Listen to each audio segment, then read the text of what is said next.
Hi, everyone. How's everyone doing? Yeah. My name is Jenny Guo, and I'm the Science, Technology, and Society Lab Director here at Sts. Joining me here on stage are Kezia and Winston, my wonderful teammates. And today, we'll be presenting the research we've done this past semester on how social media affects USC students' mental health. So first, what is STS? STS stands for Science, Technology, and Society. It's a relatively new interdisciplinary study field that began during the interwar period and continued during the Cold War when nuclear weapons had a tremendous effect on politics, media, and culture. What it is an intersection of scientific knowledge, technological systems, and social frameworks and behaviors. So what is the situation we're trying to assess this semester? We're looking at how social media affects USC students' mental health. We realize that an increase in online communication during the COVID-19 crisis has led us to spend more time on our phones to communicate with those of our loved ones who might be geographically distant from us. Who here believes they use social media more than they probably should? Yeah, me too.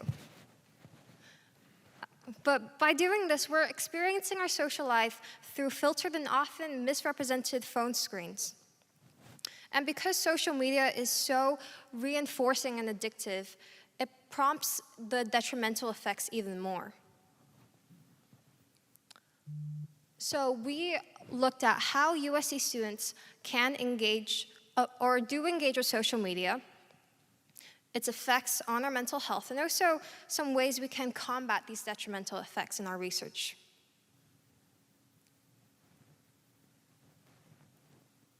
There we go. So what we did with our research was that we sent out a survey of 20 questions to more than 200 USC students and created a database with the results from the survey and analyzed its trends. Now, Winston's going to talk about the demographics of our respondents. So thank you, Jenny, for introducing the Sts Lab. Now I'll just go over some of the demographics. Out of the 200 or so total responses, around 1/3 were male and 2/3 were female. We can see on the other side that the majority of the responses came from undergraduate freshmen or sophomores, while only 1/4 were from upperclassmen. And so this is sort of a biased survey because we used casual surveying methods, but we don't think that it really affects what we're going to talk about in the upcoming slides. So now let's talk about social media engagement and what we found from USC students. The goal of the STS Lab, or one of the goals, was really to figure out how USC students engage with their social media platforms. And one of the most important questions was how much time we all spend on social media.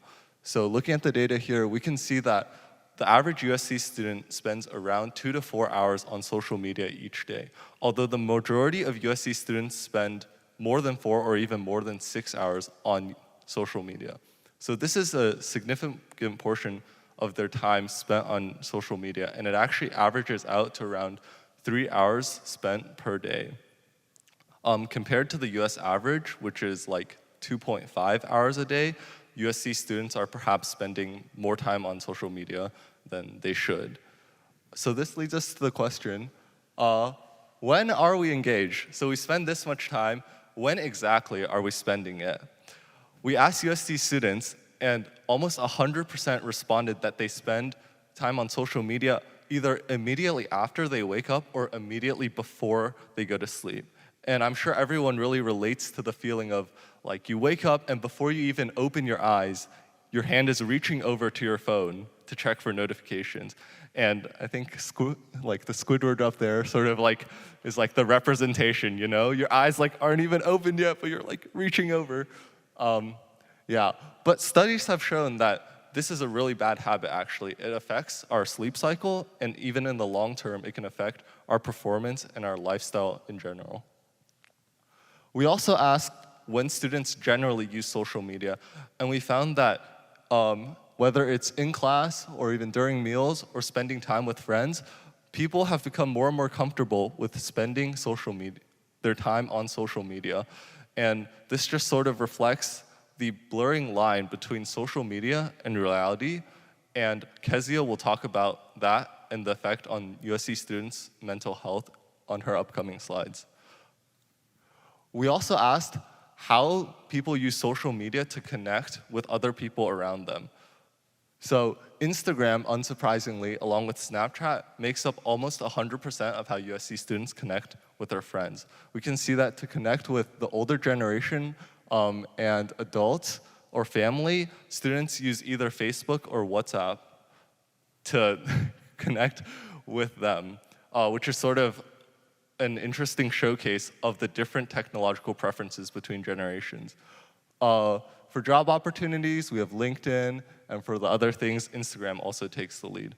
What's surprising is that TikTok and YouTube don't show up here, even though they are some of the biggest social media platforms out there, which may reflect the fact that USC students think of those more as maybe personal entertainment sites rather than social platforms.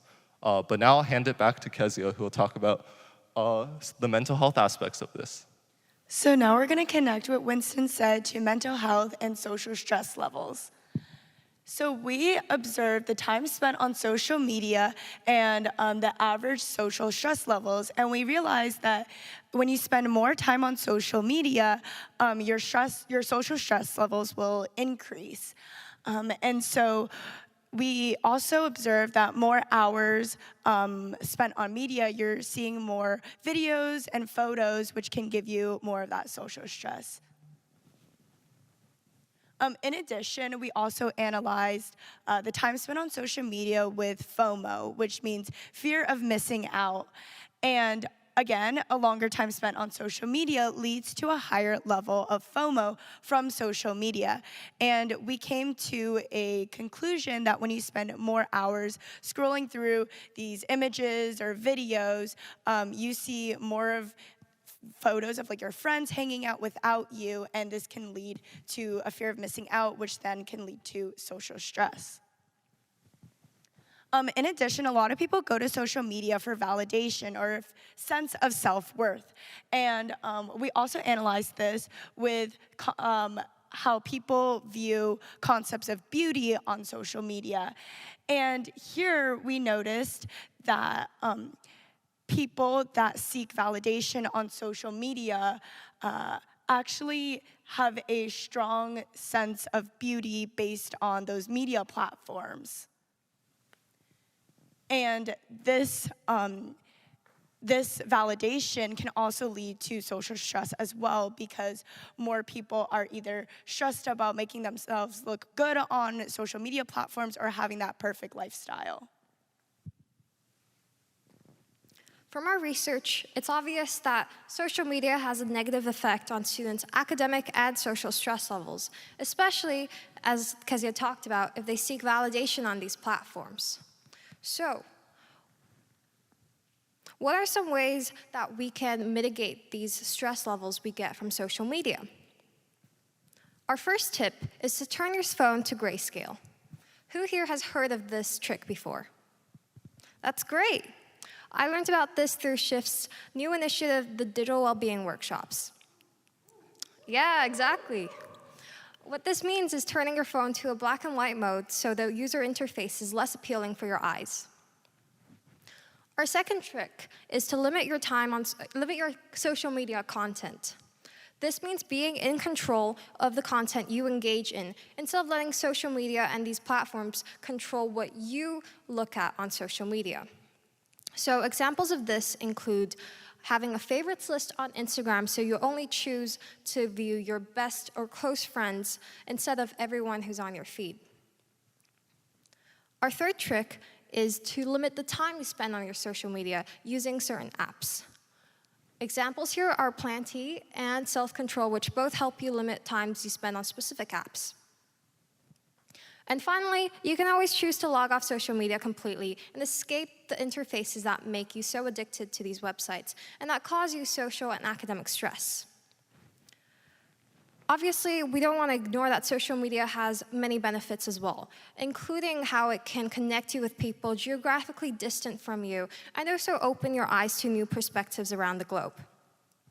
However, after 2 years of COVID-19, of separation, of isolation, and of quarantine, we do believe that it is more important than ever to cherish those in-person relationships instead of those online. Thank you.